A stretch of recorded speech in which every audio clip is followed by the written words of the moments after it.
Good morning guys. So medyo late afternoon nakita nagkadto diri sa may buhang flyover no. Makita nyo da ang famous nga uhong-uhong bla. So muna di ang junction no sang aton niya main highway kag ang flyover naton diri sa buhang haro no. So amo ning aton niya buhang flyover makita nyo dira. So far daw wala naman sang recent yung mga reports no nga nagka problema siya no kay gina reinforce na ini ang iyang salog. So makita nyo dira halin diri sa left ko guys. Arada siya no.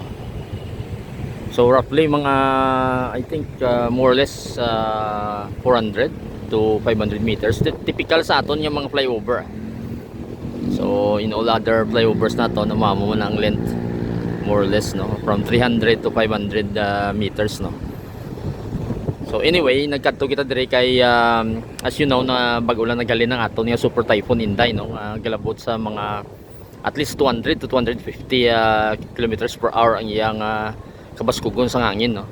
So we will just go along sa bridge din naton. I think buhang bridge ang tawag sini daw wala man sang nakita nga ngalan, pero kung matan-aw nyo dito guys, kung i-zoom naton may ngalan na nga barangay buhang. So muna siya guys. Anyway, sa tuo ko makita nyo di ang current sang tubig no. Even though nga outside na sang Philippine Area of Responsibility ang bagyo, pero ang tubig guys halin sa mga bukid sige pa ilig dire. So makita nyo dang current triple kakusog no. So in-zoom ko lang guys para makita nyo. So muna siya guys kakusog ang current dire. I think earlier in the morning mas taas-taas pagin siguro by butang talambi mga 1 meter. Pero currently base nagdumbo na ini after roughly almost 12 hours no. Nga sige-sige ulan sa kagabi no. So triple ang current dire. So makita nyo dira. And then ang mga daw somewhat daw mga hilamon or daw mga watery amphibious nga mga ano daw hindi man ganin ni mangroves pero siyempre nagabend ini sila. And then sa kakusog siguro sang hangin bla guys may natumba diri nga puste. Kita nyo diri may natumba diri nga puste guys. I'm not sure kung nabalaan na ini sang more power electric no. Pero may natumba diri so na-damage siguro mga I think kung ako magtanaw mga fiber lines ini. So makita nyo dira may mga fiber lines no. Daw main hub ni sang fiber no. Ang inibla nga daw dako nibla nga saksakan no. So mga main wires na nila. Kung tanaw naton I think siguro PLDT ini kay base sa red nga strips no. PLDT siguro ni guys ang tagiyas ini. So dire mo nang situation dire subong.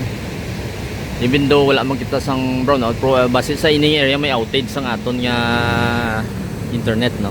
Matry lang kita agi dire sa may Taytay no kung mayara kita nga better nga view. So malakat-lakat lang kita. So I think dire may ilagyan dire no. Gamay-gamay di nga banas guys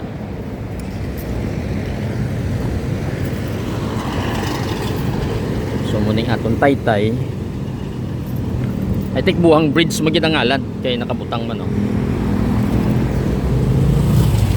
So makita nyo dira nga triple ang current diri. So ang aton di nga area nga daw may slope guys. Nga daw may dike no halin sa higher level sa tubig. Makita nyo dira triple ang balod no. So grabe ang balod kay ini actually ang daw pa slow down sa iya nga movement no. Kaya after sinama ilig siya pero ma-wave siya pasaka liwat. Basically daw ma-slow down siya compared sa ginalinan niya no. Ang sa wala ko gali kung tanawon ninyo taas man no. Ang pakadto bala sa Lanit area. So makita nyo dira nga taas man ang level ng tubig. So doon naman yung pagkadto naton sa Balabago area no nga ang tubig do mga at least 1 meter to higher ini siguro kung ako makalculate at least 2 to 3 meters higher ni siya no sa typical nato nga level. So mataas siya hindi mabatian nyo da ang sound sa tubig nga nag-wave no. So terrible amo ni kagrabe guys ang tubig. Imagine nyo kung wala ini ma-divert diri sa atong Iloilo flood control, no, for at least around siguro mga 5 kilometers na nga diversion man-made nato nga flood control. Baha ng bilog nga haro kag lapas, no, pati siguro city proper basi mabaha man.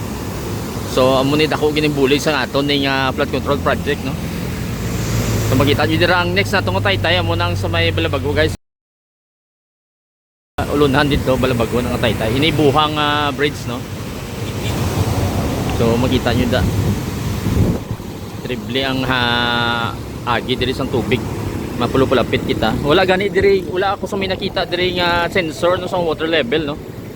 Pero sa Pabia may balaan ko may ara na tong mga sensors, no. Ang kilid ba sang Taytay nabutan nila sa mga sensors. Ang iban dito nga mga bridge, no, sa Pabia area. So grabe guys ang current diri. Okay lang ini kay medyo lutak lang, no, kag na siyempre gadulom ang tubig di sa tindaw. Wala lang debris sa mga basura, mo lang importante dire. Kay so far daw wala ko sa may nakita nga debris sa basura. Di okay lang ini kay lutak lang ini, no. Kay ginabab ang mga river dikes nato halin sa mga bukid. So ababaw ng balas bato, no. So nangin lutak na siya. Amo nang goa dire. So makita niyo makusog ang hindi ko ka-estimate kung anong speed sin, no. Pero terrible ang volume, no. Sige pa ini kay sige pa ulan sa bukid, no.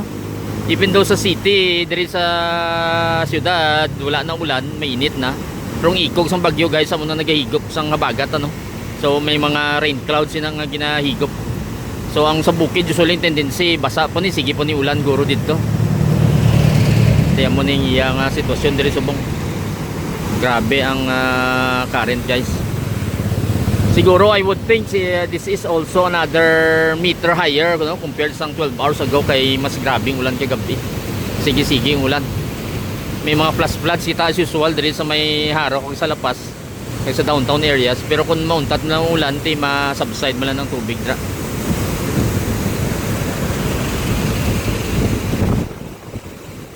So muna na guys, kin-update na lang kamo kay amo ni ang makita nyo in action ang ato niya lilupad flood control diri, no, nga dako ginang bulig sa ato niya flooding kay gina-divert ya ang tubig alin sa dito sa may aton niya river sa Pabia, no, pakadto diri sa flood control diretso ni siya. So roughly mga 5 kilometers I think ning length yan, no.